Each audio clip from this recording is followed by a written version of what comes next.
You like horror movies and Halloween masks? Consider supporting us by liking our videos, comment, and subscribing. The littlest effort will help us out. Now enjoy the video, boils, ghouls, and the non-boonary. We've talked about Michael Myers masks such as the mini Don Post pieces and Mr. Blue Lips. Today, I wanted to talk about the various replicas made by fans over the years, from awful as fuck to literally screen perfect. Note, if I include your mask and make fun of it, don't take it personally. Every artist evolves, and I hope to see you create even more pieces in the future. This is taking a look at Michael Myers replica masks. One of the earliest and well-known companies to make replicas of Michael's mask is Cemetery Gate Productions, which is run by Terry Lambert. Having sculpted various Myers pieces from the different films, I just wanted to point out the major ones. Now, keep in mind Terry has been known to scam people, lie, and recast other people's works, so be cautious when you're ordering from him directly. First, we have the Phantom. This is an early H1 that he did, even though looking at the sculpt, it seems to be more inspired by the Halloween 4 poster than anything else. You can tell that this was an early piece, as the sculpt isn't perfect. Kinda looks like Sal. When he made the Killing Machine, you can already tell that his work was getting better. The molds for this mask are still floating around, so it's not impossible to find. Now, for the last Cemetery Gates production mask we'll be showing off, we have what is possibly the most famous independent Michael Myers mask of all time, the Warlock. This H2 was a collaboration between Terry and Michael's actor, Dick Warlock. This mask was dropped on a scene around 2004 and immediately gained popularity. Its unique sculpt captured the way the original mask was stretched on Mr. Warlock's head during H2. This mask is still being made today, and you can purchase it via email, though expect a long wait.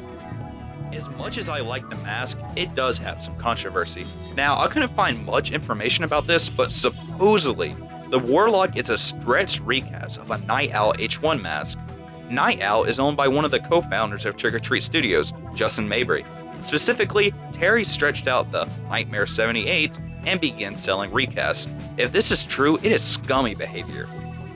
But it's also been 20 years, so it's not really worth getting heated over. Speaking of Night Owl, we have to talk about Justin's work. Most of the Myers pieces Tots offer today are either retolls of his old works or directly from his molds. But we all start somewhere. Now this is the Babysitter Killer. Only 2 were made, and it's kinda easy to see why.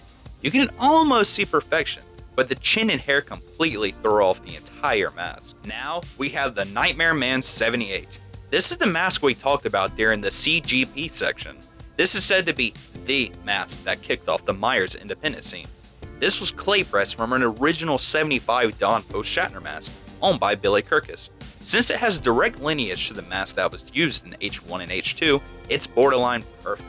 Now, of course, he would later improve with masks like Creep and Psycho, but you cannot ignore the early days. The most underrated H1 mask is definitely the Lemkin Lane Lunatic by Hellspawn Studios. Not only is it extremely affordable, but it captures the castle stretch pretty good.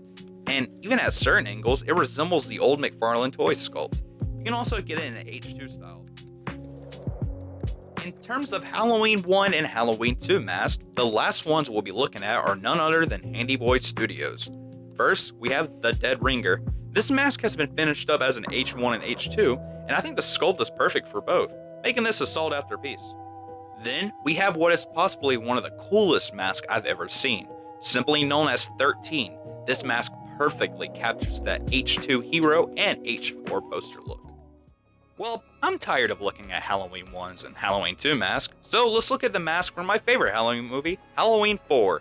Yes, H4 is my favorite, and I love the mask featured in it. Both of these might be controversial opinions, but I don't care. Anyways, the first one I want to show off is the one I actually own, the Spook House Props version. I managed to get this for an absolute steal on Facebook Marketplace, so I have to say I'm pretty biased when it comes to this being my favorite H4 mask.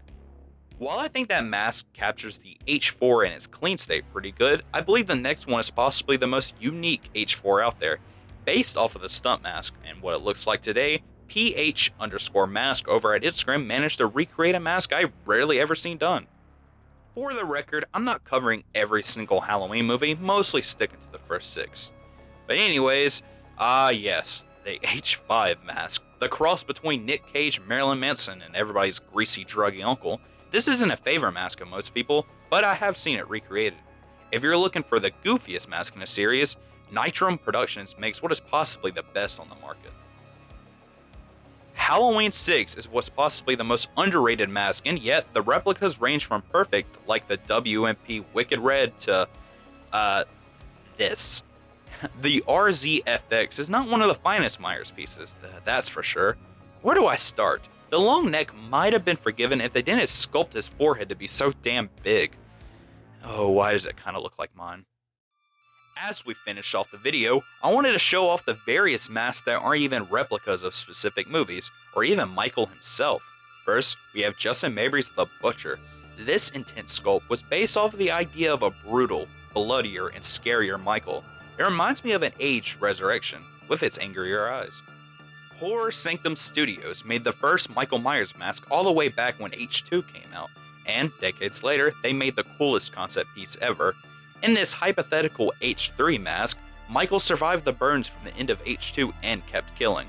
The two-face aesthetic makes this one creepy mask. The last mask we'll be talking about that's based on Michael is, well, dubbed Crapface. This mask haunted the old Michael Myers net forums for years, and you know, it's hard to tell what they were even going for. It resembles no Michael I've ever seen. Hell, it doesn't even resemble a mask. I don't know, the painted on hair, the crow makeup around the eyes, and the fucking chin makes this one of the worst pieces of latex I've ever seen. I apologize to Mr. Blue Lips. This is the worst Michael Myers mask of all time. Now, the last mask we'll be looking at today aren't even credited. I just wanted to show a large number of them because... Have you ever wanted a latex recreation of Michael's crazy doctor? Well, here we go.